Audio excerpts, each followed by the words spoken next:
দর্শক, 2/3 আসন নিয়ে ক্ষমতায় আসার পর বর্তমান তারেক রহমান সরকারের পররাষ্ট্রনীতি কি হবে, আন্তঃরাষ্ট্রীয় নীতি কি হবে, এ নিয়ে কিন্তু ব্যাপক বিশ্লেষণ চলতেছে এবং ভারতীয় কর্তৃপক্ষ কিন্তু খুবই খুশি এবং তারা তারেক রহমানকে ওয়েলকাম করেছে। ইউনূসের আমলে ঝিমিয়ে পড়া দুই দেশের সম্পর্ককে নতুন উচ্চতা নিয়ে যেতে তারা কাজ করতেছেন। ইতিমধ্যেই কলকাতা ঢাকা আগরতলা বাস সার্ভিস চালু হয়েছে এবং সম্পর্ক এগুচ্ছে। এরপরে আমরা দেখলাম যে রাষ্ট্রপতি চুপ্পুর একটি ভয়ঙ্কর ইন্টারভিউ কালের কণ্ঠ পত্রিকায়, যেখানে ডক্টর ইউনূসের সরকারের এবং ডক্টর ইউনূসের ব্যাপক সমালোচনা করা হয়েছে। হ্যাঁ, ডক্টর ইউনূস সংবিধান লঙ্ঘন করেছেন এবং তাকে গৃহবন্দী করা হয়েছে, মানে এরকম নানা ধরনের অভিযোগ। এবং যেই কাজটা কখনোই ডক্টর ইউনূস করেননি সেটা হচ্ছে যে যেই হাসিনা সরকার অবৈধভাবে 15টা বছর ক্ষমতায় ছিল, তার অন্যতম সহযোগী এই রাষ্ট্রপতি চুপ্পু, যিনি দুদক কমিশনার থাকা অবস্থায় বেগম জিয়াকে, তারেক রহমানকে বিভিন্নভাবে অন্যায়ভাবে মামলায় ফাঁসিয়েছেন।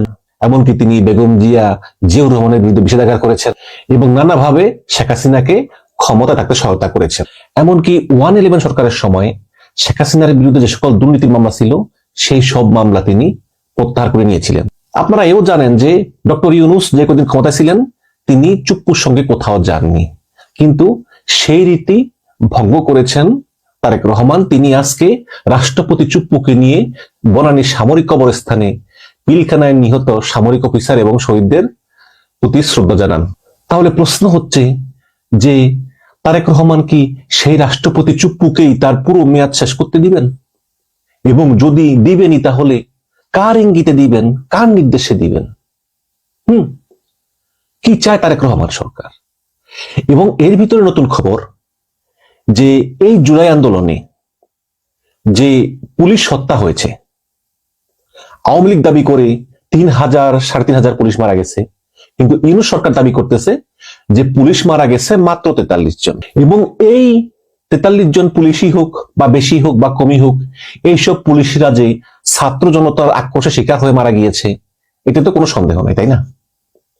এবং একটা যুক্তি আছে যে যেই পুলিশ নির্বিচারে গুলি করে মানুষ মারতেছে, হ্যাঁ, সেই পুলিশকে যখন জনগণ হাতে পায় তখন তো ছেড়ে দেওয়ার কথা না, কারণ তো ওই প্রতিহিংসা তো জ্বলছে, যুদ্ধ তো, তাই না? স্বাধীনতা যুদ্ধের সময় কিন্তু প্রায় 200 থেকে 250 পুলিশ মারা গেছে, কারণ ওই পুলিশরা মুক্তিযোদ্ধাদের মেরে ফেলতো। এখন মুক্তিযোদ্ধারা সুযোগ পেয়েছে, ওই পুলিশকে মেরে ফেলেছে। এরকম হয় এবং পৃথিবীর প্রত্যেকটা দেশেই কিন্তু এই ধরনের বিপ্লবের পরে, সংগ্রামের পরে যারা জয় লাভ করে তারাই পরাজিতদের বিচার করে। সেটা ফরাসি বিপ্লব বলেন, ইরানের বিপ্লব বলেন, বা যে সিরিয়াতে তো এই যে সারা, তিনি জয়লাভ করার পরে বাশার আল আসাদ পালিয়ে যাওয়ার পরে অন্তত 35 জনকে ইনস্ট্যান্ট ফাঁসি দেওয়া হয়েছে। বাংলাদেশে তো হিসাবে কিছুই হয় নাই। আওয়ামী লীগ নেতারা বহাল তবিয়তে আছে, কেউ কেউ আমেরিকা আছে, কেউ ইংল্যান্ড আছে, কেউ ভারতে আছে, সবাই খুব ভালোভাবেই আছে। যারা জেলে আছে তারাও বাসার খাবার খাচ্ছে, টেলিভিশন দেখছে, জেলের ভিতরে এসি লাগিয়েছে। এখন তারেক রহমান সরকার আসছে, এখন তারা জেল থেকে মুক্তির আশা করতেছেন। হ্যাঁ, তো ইউনূস সরকার করেছিল কি? ইউনূস সরকার ক্ষমতা থেকে যাওয়ার আগে তারা এই জুলাই বিপ্লবে যেই সকল ছাত্র জনতার বিরুদ্ধে বিভিন্ন অভিযোগ আছে তাদের সবাইকে দায় মুক্তি দিয়ে একটি দায় মুক্তি অধ্যাদেশ জারি করেছিলেন, যাতে এই ছাত্র জনতার বিরুদ্ধে পরবর্তীতে কেউ কোনো অভিযোগ আনতে না পারে। এই গত 15 জানুয়ারির খবর, সেখানে বলা হয়েছিল যে জুলাই গণ অভ্যুত্থান চলাকালে গণতান্ত্রিক শাসন ব্যবস্থা পুনরুদ্ধারের লক্ষ্যে সংগঠিত রাজনৈতিক প্রতিরোধমূলক কর্মকাণ্ডে অংশগ্রহণকারীদের ফৌজদারি দায় মুক্তি দিতে একটি অধ্যাদেশ অনুমোদন করেছে অন্তর্বর্তীকালীন সরকারের উপদেষ্টা পরিষদ। এই অধ্যাদেশ আগামী 5 থেকে 7 দিনের মধ্যে গেজেট আকারে প্রকাশিত হয়ে আইনে পরিণত হবে, এই খবর জানিয়েছেন আসিফ নজরুল। এখন সমালোচনা আছে যে আসলে এই দায় মুক্তি দেওয়া উচিত হয়েছে কিনা, কিন্তু দর্শক, বাংলাদেশে তো দায় মুক্তির ইতিহাস আছে। আমি যদি দেখাই বিবিসি থেকে যে বাংলাদেশে এর আগে অন্তত 3 বার আইন এবং অধ্যাদেশ জারি করে দায় মুক্তি দেওয়া হয়েছে। আর রাজনীতির বাইরেও কিন্তু 2010 সালে আওয়ামী লীগ সরকারের আমলে বিদ্যুৎ এবং জ্বালানির দ্রুত সরবরাহ বৃদ্ধির জন্য আইন করে দায় মুক্তি দেওয়া হয়। এছাড়াও শেখ মুজিবুর রহমান, জিয়াউর রহমান, খালেদা জিয়া, শেখ হাসিনা সবার আমলেই কিন্তু দায় মুক্তি দেওয়া হয়েছে। তবে পরবর্তীতে কোনোটি আর কার্যকর থাকেনি। যেমন শেখ মুজিবুর রহমান রক্ষী বাহিনীকে দায়মুক্তি দিয়েছিলেন, আবার জিয়াউর রহমান 1979 সালে শেখ মুজিবুর রহমান হত্যাকারীদের বিচার করা যাবে না, তাদেরকে দায়মুক্তি দিয়েছিলেন। তৃতীয়বার বেগম জিয়া গতবার যখন ক্ষমতায় ছিলেন তখন অপারেশন ক্লিন হার্ট করে অনেককে মেরেছিলেন, তাদেরকে দায়মুক্তি দিয়েছিলেন। তো ইউনূস সরকারের দাবি ছিল যে এই জুলাই যোদ্ধারা তারা যদি পুলিশ মেরেও থাকে, সে সময় যে সহিংসতা হয়েছে, যে যুদ্ধ হয়েছে, পুলিশরা যেভাবে নির্বিচারে গুলি করে জনগণকে মেরেছে, সুতরাং সেই সময় হয়তো এই গন্ডগোলের ভিতরে কিছু পুলিশ মারা গিয়ে থাকতে পারে। ইউনূস সরকার বলেছিল যে জুলাই যোদ্ধারা জীবন বাজি রেখে দেশকে ফ্যাসিস্ট শাসন থেকে মুক্ত করেছিল, তাই অবশ্যই তাদের দায় মুক্তির অধিকার রয়েছে। এবং এই জুলাই গণ অভ্যুত্থানকালে ফ্যাসিস্ট শেখ হাসিনার খুনিদের বিরুদ্ধে তারা যে প্রতিরোধমূলক ব্যবস্থা গ্রহণ করেছিল, সেজন্য তাদের দায় মুক্তি দিয়ে আইন প্রণয়নের প্রয়োজন রয়েছে। কিন্তু দর্শক, নতুন নিউজ হলো দেশ রূপান্তরের খবর যে পুলিশ হত্যা মামলাও আবার পুনরুজ্জীবিত করা হবে। যে 43 জন পুলিশের মৃত্যুর খবর আমরা জানি, সে 43 জন নাকি আরো বেশি, এটা নিয়ে তদন্ত হবে এবং কারা কারা এই পুলিশ হত্যার সঙ্গে জড়িত সেটাও তদন্ত করে তাদেরকেও বিচারের আওতায় আনা হবে। তার মানে কি ফেসে যাবেন অসংখ্য জুলাই যোদ্ধারা, ফেসে যাবে অসংখ্য জনতা? এই খবর হচ্ছে দেশ রূপান্তরের। আমি খবরটা একটু সংক্ষেপে পড়ি, তারপর আমি আমার বিশ্লেষণ করব। সেখানে লিখেছে যে 2024 সালে ছাত্র জনতার আন্দোলনের সময় ঢাকা সহ দেশের বিভিন্ন স্থানে পুলিশের স্থাপনাগুলোয় ব্যাপক হামলা এবং অগ্নিসংযোগ করা হয়েছিল এবং পুলিশ সদস্যদেরকে হত্যা করা হয়েছিল। পুলিশ সদর দপ্তর জানিয়েছিল যে 44 জনকে হত্যা করা হয়েছে। পুলিশ কর্মকর্তারা যদিও এত কম সদস্যের মৃত্যুর বিষয়টি মানতে নারাজ, তাদের মতে নিহতের সংখ্যা আরো বেশি। তারা অন্তর্বর্তীকালীন সরকারের কাছে তদন্তের দাবি উঠালেও তা আমলে নেওয়া হয়নি। তবে নতুন বিএনপি সরকার ক্ষমতা আসার পর পুলিশ হত্যা এবং স্থাপনা হামলার ঘটনাগুলোর তদন্তে গ্রিন সিগন্যাল মিলেছে। স্বরাষ্ট্র মন্ত্রণালয় এবং পুলিশ সূত্র বলেছে যে নতুন সরকার দায়িত্ব নেওয়ার পর পুলিশের স্থাপনায় হামলা ও সদস্যদের হত্যা করার বিষয়টি আলোচনায় আসে। 1.5 বছরেও তদন্ত না হওয়ায় বিস্ময় প্রকাশ করেছেন সরকারের শীর্ষ মহলের কেউ কেউ। এসব ঘটনায় মাত্র 5টিতে মামলা হয়েছে, আটক হয়নি কেউ। পুলিশের কোনো কর্মকর্তা এই বিষয়ে কথা বলার চেষ্টা করলেও ইউনূস সরকারের সহায়তা পাওয়া যায়নি বলে অভিযোগ করেছেন। তবে পুলিশের একাধিক ইউনিট হামলার আগের এবং পরের ভিডিও ফুটেজ এবং আলামত সংগ্রহ করে রেখেছিলেন যে ভবিষ্যতে যদি কোনো নতুন সরকার আসে তাদের কাছে এভিডেন্স দিবেন। কিন্তু ইউনূস সরকার সবুজ সংকেত না দেওয়ায় পুলিশ হেডকোয়ার্টার তদন্ত কাজ এগোতে পারেনি। আন্দোলনের সময় কারাগারে হামলা চালিয়ে বন্দি ছিনতাই এবং কারাগারে আগুন ধরিয়ে দেওয়াল গেট ভেঙে পালিয়ে গেলেও এখনো গ্রেপ্তার হয়নি অনেকেও। তবে পুলিশের স্থাপনায় হামলা, আগুন এবং পুলিশ সদস্যদের হত্যার ঘটনা তদন্ত করে মামলা করতে পুলিশ সদর দপ্তরে বিশেষ বার্তা এসেছে সরকার থেকে। এখন পুলিশ স্থাপনায় হামলা, আগুন এবং সদস্যদের হত্যার ঘটনা তদন্ত করে মামলা করতে পুলিশ সদর দপ্তরে বিশেষ বার্তা এসেছে বলে দেশ রূপান্তরকে নিশ্চিত করেছেন পুলিশ সদর দপ্তরের একাধিক কর্মকর্তা। তিনি বলেন, প্রতিটি ঘটনার গভীরে গিয়ে এখন তদন্ত করা হবে। আমাদের কাছে পর্যাপ্ত পরিমাণ আলামত থাকার পরও ইউনূস সরকার সহযোগিতা না করায় তদন্ত ও মামলার বিষয়গুলো থমকে ছিল। এবং তিনি বলেন যে পুলিশ হত্যার মামলা হলে অনেক রাঘব বোয়াল ফেসে যেতে পারেন। এবং নতুন স্বরাষ্ট্রমন্ত্রী সালাউদ্দিন আহমেদ বলেছেন যে তদন্ত অবশ্যই হবে। এবং ওই পুলিশ সদস্য আরো বলেন যে কারাগার থেকে যেসব বন্দী পালিয়ে গিয়েছে তাদের ধরতে বিশেষ অভিযানও চলবে এবং ইন্টারপোলের সহায়তাও নেওয়া হবে এবং যারা পুলিশ হত্যায় সরাসরি যুক্ত ছিল তাদেরকে আইনের আওতায় আনা হবে, তাদের কাউকে ছাড় দেওয়া হবে না। এবং দেশ রূপান্তরকে পুলিশ জানান যে ছাত্র জনতার অভ্যুত্থানের আগে এবং পরে পুলিশের বিভিন্ন স্থাপনায় হামলা, অগ্নিসংযোগের ঘটনা ঘটেছে। দুর্বৃত্তরা থানা ফাঁড়ি সহ পুলিশের বিভিন্ন স্থাপনায় হামলা চালিয়ে আগ্নেয়াস্ত্র লুট করার পাশাপাশি পুলিশ সদস্যদেরকে হত্যা করেছে এবং লুট হওয়া আগ্নেয়াস্ত্র উদ্ধার হয়নি ইত্যাদি। এবং এ নিয়ে পুলিশের ভিতরে ক্ষোভ দেখা দিলেও প্রকাশ্যে কথা বলছেন না কেউ। তবে নতুন সরকার গঠন হওয়ার পর থেকে পরিস্থিতি নতুন দিকে মন নিয়েছে। সরকার থেকে বিশেষ বার্তা গেছে পুলিশ হেডকোয়ার্টারে। বার্তায় বলা হয়েছে যে ছাত্র জনতার আন্দোলনের সময় পুলিশের থানা সহ অন্যান্য স্থাপনায় হামলা এবং নিহতের ঘটনার তদন্ত করতে হবে। এবং অলরেডি এই পুলিশ হত্যা তদন্ত নিয়ে দফায় দফায় বৈঠক করেছেন ঊর্ধ্বতন পুলিশ কর্মকর্তারা। ক্ষতিগ্রস্ত থানা স্থাপনার বাইরে, ভেতরে, আশেপাশে ক্লোজ সার্কিট ক্যামেরার ফুটেজ তারা সংগ্রহ করেছেন এবং অলরেডি কিছু ছাত্র জনতাকে চিহ্নিত করা হয়েছে যারা এই পুলিশ হত্যার সঙ্গে জড়িত। ডিএমপি যাত্রাবাড়ি থানায় 3টি এবং সিএমপির কোতোয়ালি থানায় 2টি মামলা হলেও আসামি করা হয়েছে অজ্ঞাতনামা অনেককেও এবং মামলার বাদী পুলিশ নিজেই। পুলিশের কর্মকর্তা দেশ রূপান্তরকে বলেন যে পুলিশ হত্যা, থানায় অগ্নিসংযোগ এবং অস্ত্র লুটের ঘটনায় আরো মামলা হবে দ্রুত। ক্রিমিনাল ইভেন্ট কখনো তামাদি হয় না, মানে ফৌজদারি মামলা কিন্তু তামাদি হয় না। পুলিশ হত্যা এবং থানায় লুটপাটের ঘটনার তদন্ত হচ্ছে। দুর্বৃত্তদের চিহ্নিত করতে পুলিশের একাধিক টিম কাজ করতেছে।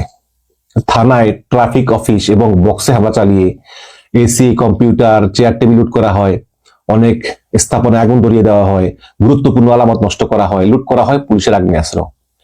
এবং দুর্বৃত্তদের হামলায় সিরাজগঞ্জের এনায়াতপুর থানায় কিন্তু 13 পুলিশ একসঙ্গে মারা যান। ঢাকা মহানগর পুলিশের যে 50টি থানা আছে এর ভিতরে 21টি থানা সহ 216টি পুলিশ বক্স স্থাপনা সহ সব জায়গায় ভাঙচুর করা হয়, অগ্নিসংযোগ করা হয়, 13টি থানায় আগুন দেওয়া হয়, পুলিশকে পুড়িয়ে দেওয়া হয় পুলিশের টহল গাড়ি। এসব ঘটনায় মামলা হয়নি, তদন্ত শুরু হয়নি। নাম প্রকাশ না করে পুলিশের এক কর্মকর্তা ক্ষোভ প্রকাশ করেন এবং তিনি বলেন যে আশেপাশে সকল সিসি ক্যামেরা শনাক্ত করা হচ্ছে এবং শিক্ষার্থী ও নিরীহ লোকদের হত্যা করার বিষয়ে মামলা হয়েছে, তবে বেশিরভাগ মামলাই নিরীহ লোকদেরকে আসামি করা হয়েছে, আমরা তদন্ত করতেছি। এবং ডিএমপির কয়েকজন যে সাবেক থানার ওসি যারা ওই সময় কর্মরত ছিলেন তারা বলতেছেন যে আন্দোলনের সময় আমরা ঊর্ধ্বতনদের নির্দেশে দায়িত্ব পালন করেছি। আমরা বলেছি সাধারণ শিক্ষার্থী এবং লোকজন আন্দোলন করছে, তাদের উপর গুলি করা ঠিক হবে না। এসব বলার পরও আমাদের উপরের বসেরা আমাদের কথা রাখেননি। আমরা আন্দোলনকারীদের উপর গুলি, সাউন্ড গ্রেনেড, টিয়ার শেল নিক্ষেপ করেছি এবং জনগণ বৃষ্টির মতো ইট পাটকেল নিক্ষেপ করেছে। কিন্তু গুলি করে যে মারছে অনেকের কিন্তু বলতেছে না, সে বলে যে এরপর তারা থানায় আগুন ধরিয়ে দেয়, আমরা টিকতে না পেরে পুলিশের পোশাক খুলে পালিয়ে যাই, যারা পালাতে পারেননি তারা হত্যাকাণ্ডের শিকার হয়েছেন। কিন্তু এই ঘটনার আগে কিন্তু এই পুলিশ গুলি চালিয়ে অন্ততপক্ষে 30-32 জনকে হত্যা করেছে, যাত্রাবাড়ির যে ঘটনাটা, এটা কিন্তু বলতেছে না তারা। হ্যাঁ, এখন বলতেছে যে শিক্ষার্থী, নিরীহ লোকজন সহ যাদের হত্যা করা হয়েছে তাদের জন্য দায়ীদেরও আইনের আওতায় আনা হোক। এখন এই আন্দোলন দমাতে ছাত্র জনতার উপর নির্বিচারে যে হামলা গুলি চালিয়েছে আওয়ামী লীগ এবং অঙ্গ সংগঠনের নেতাকর্মী এবং আইন শৃঙ্খলা বাহিনী তো নিজেরাও, তাই না? ছাত্রলীগ, যুবলীগ, পুলিশ এরাই আসলে এই শেখ হাসিনা পালিয়ে যাওয়ার পর এদের বিরুদ্ধে 2000-এরও বেশি মামলা হয়েছে, হত্যা মামলা হয়েছে 612টা, যেটা ইউনূস সরকার করেছে আর কি। এক একজন পুলিশের বিরুদ্ধে গড়ে 100-র বেশি মামলা হয়েছে থানা এবং আদালতে। 1168 পুলিশকে আসামি করা হয়েছে এবং পুলিশ ব্যুরো অফ ইনভেস্টিগেশন এই তদন্তগুলো করতেছে। 68টা মামলা তদন্ত করতেছে পিবিআই এবং যার মধ্যে আসামি হচ্ছে 99 জন পুলিশ কর্মকর্তা। আসামির তালিকায় সাবেক আইজিবি মামুন থেকে শুরু করে একদম কনস্টেবল পর্যায়ের পুলিশও আছে। কিন্তু তদন্ত করতে গিয়ে অনেকেই আসলে মিল পাচ্ছেন না, মানে তারা যেসব পুলিশদের বিরুদ্ধে মামলা করা হয়েছে সেসব পুলিশ যারা দায়ী এ বিষয়ে কোনো অভিযোগ পাচ্ছেন না। দর্শক, এই হচ্ছে অবস্থা। শেখ হাসিনার নির্দেশে যেই সব ছাত্রলীগ, যুবলীগ গুলি করে এই ছাত্র জনতাকে হত্যা করেছে তারা বেশিরভাগই বিদেশে বহাল তবিয়তে আছে, ভারতে আছে, আমেরিকাতে আছে, ইংল্যান্ডে আছে, সিঙ্গাপুরে আছে, অন্যান্য দেশে খুব আরামে আছে। যারা জেলে আছে তারাও আরামে আছে। আর পুলিশের বেশিরভাগ কিন্তু পালিয়ে গিয়েছে। হারুন বিপ্লব সহ যে বড় বড় পুলিশ কর্মকর্তারা বেশিরভাগই পালিয়ে গেছে। যারা আছে সেই পুলিশ প্রধান মামুনকে রাজসাক্ষী করা হয়েছে, আরো অন্যান্য পুলিশকেও নাকি ছেড়ে দেওয়া হবে রাজসাক্ষীর বিনিময়ে। তার মানে এই যে পুলিশরা গুলি করে 1,500 মানুষ মারলো, 20,000কে পঙ্গু করলো, এগুলোর বিচার আসলে খুব সামান্যই হয়তো হতেও পারে, না হতে পারে, জানি না। আমি ইউনূস সরকার চলে গিয়েছে, তার সরকার আসছে, এখন কি হয় আমি জানি না। কিন্তু এগুলো না হলেও এখন যে 43 জন পুলিশ মারা গেল এটার বিচার কিন্তু সরকার শুরু করতেছে। হ্যাঁ, এখন এই যে নতুন সরকার আসলো, জুলাই সনদে ভোট জিতার পরেও তারা শপথ নিল না। একটু আগে দেখলাম 27 জন দুর্নীতি দমন কমিশনের কর্মকর্তাকে একযোগে বদলি করলো। এখন আবার এই পুলিশ হত্যার দায়ে যারা অভিযুক্ত তাদের বিরুদ্ধে মামলা করা হবে, তাদেরকে হয়তো গ্রেপ্তার করা হতে পারে। এখন প্রশ্ন হচ্ছে যে এই সরকার আসলে কি চায়। দেখুন, এই সরকার কি চায় তা বোঝার জন্য আমাদেরকে আরো কিছুদিন ওয়েট করতে হবে। তবে একটা কথা বলি দর্শক, যে বিএনপি 15 বছরে একটা বালির ট্রাক সরাইতে পারে নাই, যে বেগম জিয়াকে শেখ হাসিনা এক কাপড়ে বাড়ি থেকে বের করে দিছে, যে বেগম জিয়াকে মিথ্যা মামলায় শেখ হাসিনা দীর্ঘ অনেক বছর কারাগারে রাখছে, পরে তো খালেদা জিয়া মারাই গেল, যে বিএনপি নেতা সালাউদ্দিন কাদের চৌধুরীকে ফাঁসিতে ঝুলিয়েছে, পরপর 3টা নির্বাচন করেছে ভুয়া, বিএনপি কিছুই করতে পারে নাই। এবং এই 15 বছরে বিএনপির অগণিত নেতাকর্মী বনে জঙ্গলে নদীর ভিতরে নৌকায় গাছে গাছে ঘুমিয়েছে, বাড়িতে ঘুমাইতে পারে নাই।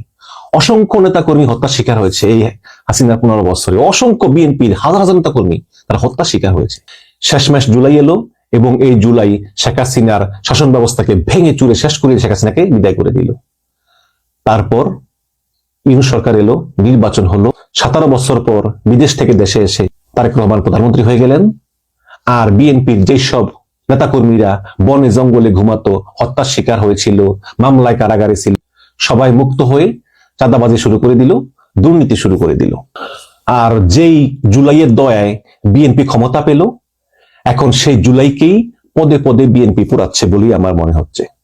যেই জনতা বিএনপি সরকারকে, তারেক রহমানকে মুখে তুলে দিল ক্ষমতার রসমালাই, সেই বিএনপি যদি সরকারে এসে সেই জুলাই যোদ্ধাদের বিরুদ্ধেই বিভিন্ন মামলা তোলে, তাদের বিচার করা হয় অন্যায়ভাবে, হ্যাঁ, তাহলে কিন্তু জনগণই এক সময়ের জবাব দিবে।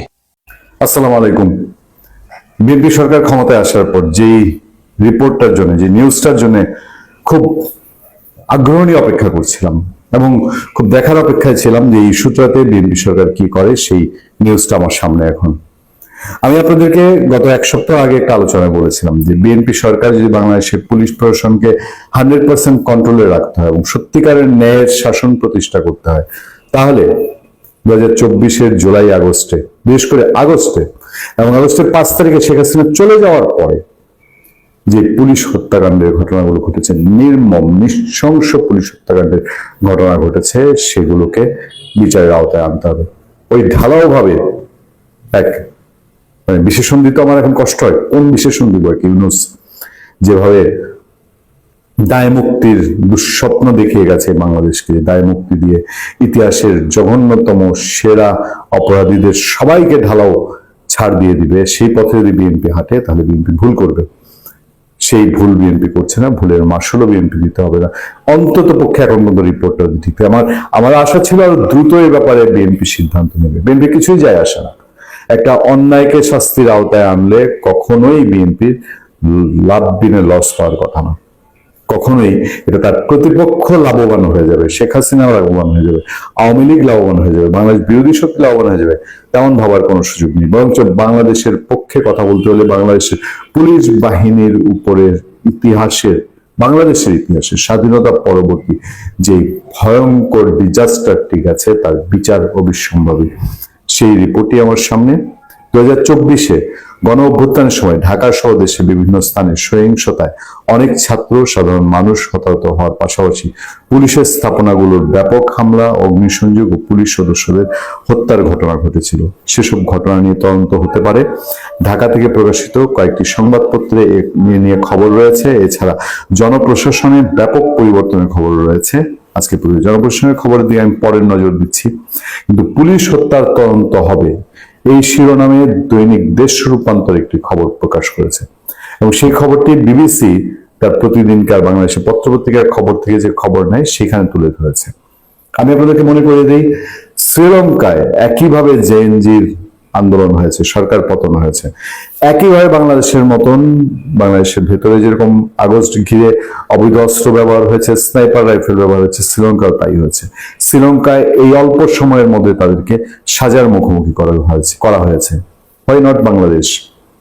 খবরে বলা হচ্ছে 2024-এ ছাত্র জনতার আন্দোলনের সময় ঢাকা সহ দেশের বিভিন্ন স্থানে পুলিশের স্থাপনাগুলোর ব্যাপক হামলা, অগ্নিসংযোগ করা হয়েছিল এবং পুলিশ সদস্যদের হত্যা করা হয়েছিল। পুলিশ সদর দপ্তর জানিয়েছিল 44 জন সদস্যকে হত্যা করা হয়েছে। পুলিশ কর্মকর্তারা যদিও এত কম সদস্যের মৃত্যুর বিষয়টি মানতে নারাজ। তাদের মতে নিহতের সংখ্যা অনেক বেশি। কি পরিমাণ বাটপারি এবং অন্যায় শাসন দেখেন! পুলিশ সদস্য কত মারা গেছে সেই সংখ্যাটাও ঠিক মতো বলতে চায়নি ইউনূস সরকার। তারা অন্তর্বর্তী সরকারের কাছে তদন্তের দাবি উঠালেও তা আমলে নেওয়া হয়নি। তবে নতুন সরকার আসার পর পুলিশ হত্যা এবং স্থাপনায় হামলার ঘটনাগুলোর তদন্তে গ্রিন সিগন্যাল মিলেছে। কাকে কাকের মাংস খায় না, পুলিশের মাংস খাবে। এই পুলিশের ভেতরে রক্তক্ষরণ এখনো চলছে না?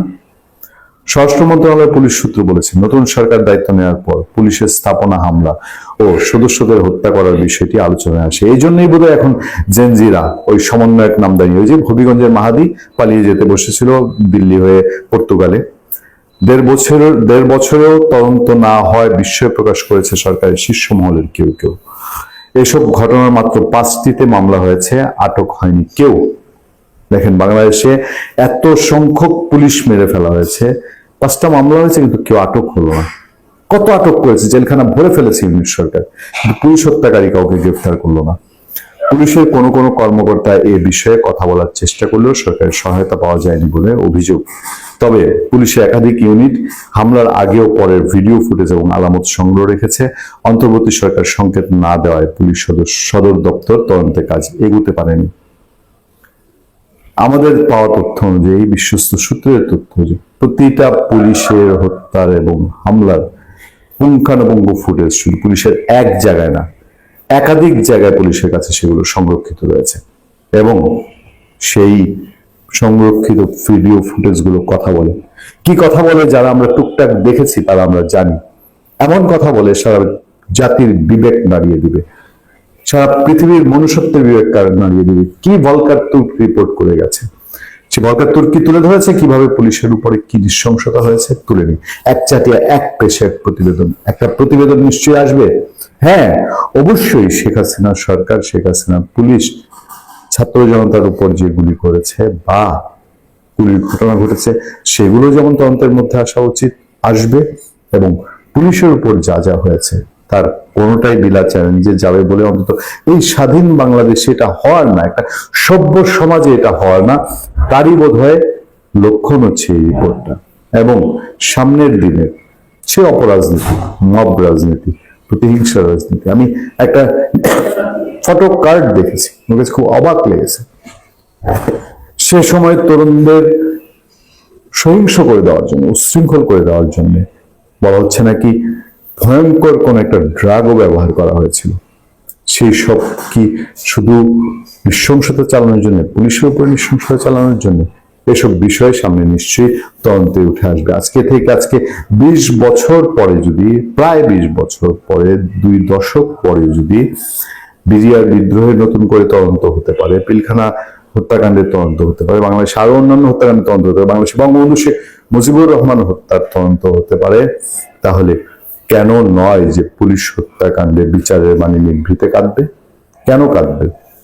ভালো থাকবেন, সুস্থ থাকবেন। আপনার সাথে আমি আতিক রহমান পূর্ণিয়া।